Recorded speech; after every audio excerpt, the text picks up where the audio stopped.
বিরতির পর স্বাগত। দিনেই নামবে রাত।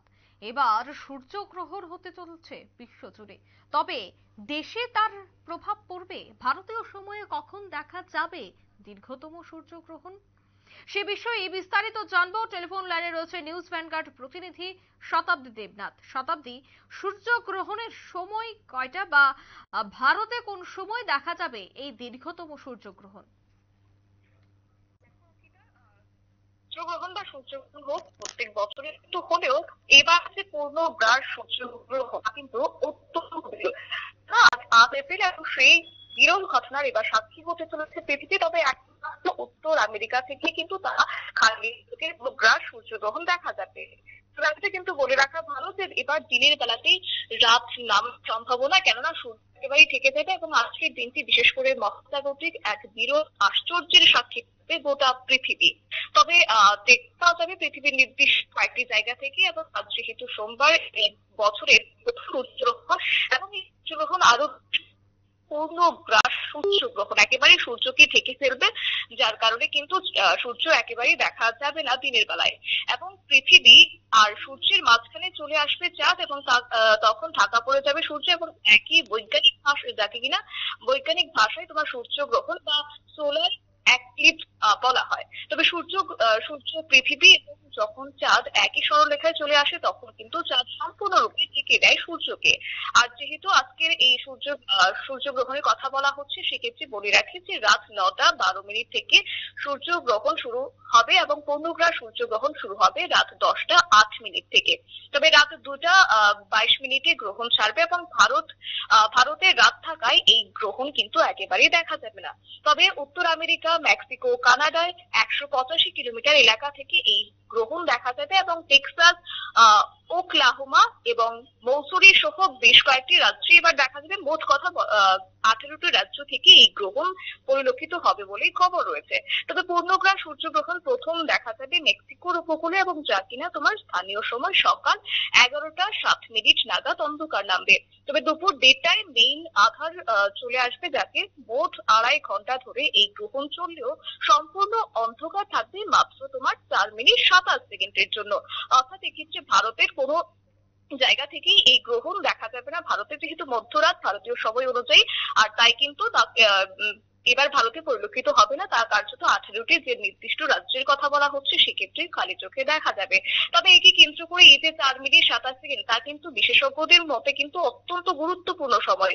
কেননা এই ক্ষেত্রে বলে রাখা ভালো যে চন্দ্র বা সূর্য গ্রহণ নিয়ে কিন্তু মানুষের মধ্যে একটা উৎসাহের জাগনা দিচ্ছে যে কি হতে চলেছে। তবে উত্তর আমেরিকা মহাদেশ থেকে যেহেতু এই পূর্ণ গ্রহণ দেখা যাবে বা সূর্যগ্রহণ বিশ্বজুড়ে সৃষ্টি হবে উৎসাহের জোয়ার।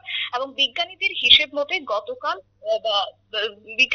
মতে কিন্তু সোমবার চাঁদের প্রায় 4 মিনিটের জন্য পৃথিবী এবং সূর্যের মাঝখানে চলে এলে সূর্যালোক আটকে দেওয়ার কথা রয়েছে। আর এতে করে উত্তর আমেরিকার লাখো মানুষ কিন্তু দিনের বেলাতেই মিনিট 4 সময় কাটবে অন্ধকারে। আর গবেষকদের মতে এই মূল্যবান 4 মিনিট হবে বিজ্ঞানের কিছু পরীক্ষার জন্য একটি অনন্য সুযোগ। আর এর জন্য এমন কিছু পরীক্ষা যা কিনা অন্য সময় অসম্ভব হয়ে দাঁড়ায়, এবং সেক্ষেত্রে এবার সেই সুযোগ চলে এসেছে, এবং গবেষকদের মতে কিন্তু অত্যন্ত গুরুত্বপূর্ণ। এবং একদল গবেষক কিন্তু সূর্যগ্রহণের পথে এবার রকেট পাঠানো, এছাড়াও তোমার রয়েছে চিড়িয়াখানায় গিয়ে বন্য প্রাণীদের প্রতিক্রিয়া লক্ষ্য করা, বিশ্বজুড়ে এছাড়া রেডিও সংকেত পাঠানো এবং বিশাল ক্যামেরা দিয়ে মহাকাশে চোখ রাখার মতো বিভিন্ন উদ্যোগ এবার নিচ্ছে গবেষকরা। এবং একে যা কিনা বলা হয় পূর্ণ সূর্যগ্রহণ, এবং এর অবস্থানের কারণে সূর্য কিন্তু আংশিক ঢাকা পড়লে তাকে আংশিক গ্রহণ বলা হয়। যেহেতু এবারে সবটাই সূর্য ঢাকা পড়ে যাবে, যাকে কেন্দ্র করে বিরল এক অভিজ্ঞতার সৃষ্টি হতে চলেছে। তবে নর্থ ক্যারোলাইন স্টেট ইউনিভার্সিটির অধ্যাপক অ্যাডাম তিনি বলছেন যে চিড়িয়াখানায় তিনি কাটাবেন বেশ কয়েকটা সময়, তখন দেখবেন বন্যপ্রাণীদের কেমন প্রতিক্রিয়া রয়েছে। এছাড়াও তিনি বলছেন যে গরিলা, জিরাফ থেকে গ্যালাপাগোস কচ্ছপ পর্যন্ত নানা প্রাণীদের সম্ভাব্য অদ্ভুত আচরণের উপর তিনি নজর রাখবেন। এছাড়া পৃথিবীতে হঠাৎ অন্ধকার নেমে এলে অনেক প্রাণীর মধ্যে কিন্তু উদ্বিগ্ন প্রতিক্রিয়া দেখা যায়। এবং তোমার অ্যাডাম তিনি বলছেন যে এর আগেরবারও যখন ফ্লেমিঙ্গো পাখির অদ্ভুত কাজ করছিল, তখন কিন্তু গ্রহণ শুরু হওয়ার পর প্রাপ্তবয়স্ক পাখিরা কিন্তু ছানাগুলিকে ঝাঁকের মাঝখানে জড়ো করতে থাকে। এমন যে প্রতিক্রিয়া, সেই প্রতিক্রিয়াকে এবার দেখার জন্য কিন্তু তারা বিশেষ করে উদ্যোগ গ্রহণ করেছে। পাশাপাশি এর সাথে তোমার রয়েছে গ্রহণ শুরু হওয়ার পর উত্তর আমেরিকার কিছু অংশ যখন অন্ধকার নেমে আসবে, তখন সূর্যের কিন্তু তোমার সূর্যের একটি অংশ কিন্তু চাঁদের প্রান্ত দিয়ে উঁকি দেবে, যাকে কেন্দ্র করে এবার তোমার লক্ষ্য করা যাচ্ছে তাপমাত্রা 10 লাখ ডিগ্রি সেলসিয়াসেরও বেশি হতে পারে। এবং পূর্ণ সূর্যগ্রহণ হওয়ার কারণে করোনা নিয়ে কিন্তু গবেষকরা বিশেষ এবার সুযোগ বলা যায় যে গবেষণার ক্ষেত্রে বিশেষ সুযোগ পেয়েছে। কারণ একে কেন্দ্র করে ইতিমধ্যে কিন্তু বেশ কয়েকজন বিজ্ঞানী কিন্তু তারা উত্তর আমেরিকার দিকে পাড়ি দিচ্ছে, এবং পাশাপাশি তারা বলছে যে বিভিন্ন বিষয় তারা খতিয়ে দেখবে।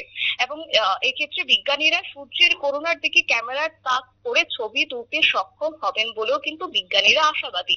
অঙ্কিতা। একদমই, ধন্যবাদ শতাব্দী। অর্থাৎ এই সূর্যগ্রহণ খুবই গুরুত্বপূর্ণ হতে যাচ্ছে, তাই তার প্রভাব বা ইতিমধ্যে আমেরিকায় সব থেকে বেশি সেই সূর্যগ্রহণ দেখা যাবে বলে বিশেষজ্ঞরা বা বিজ্ঞানীরা দাবি করছেন। নিয়ে নিতে ছোট্ট একটি বিজ্ঞাপন বিরতির সঙ্গে থাকুন।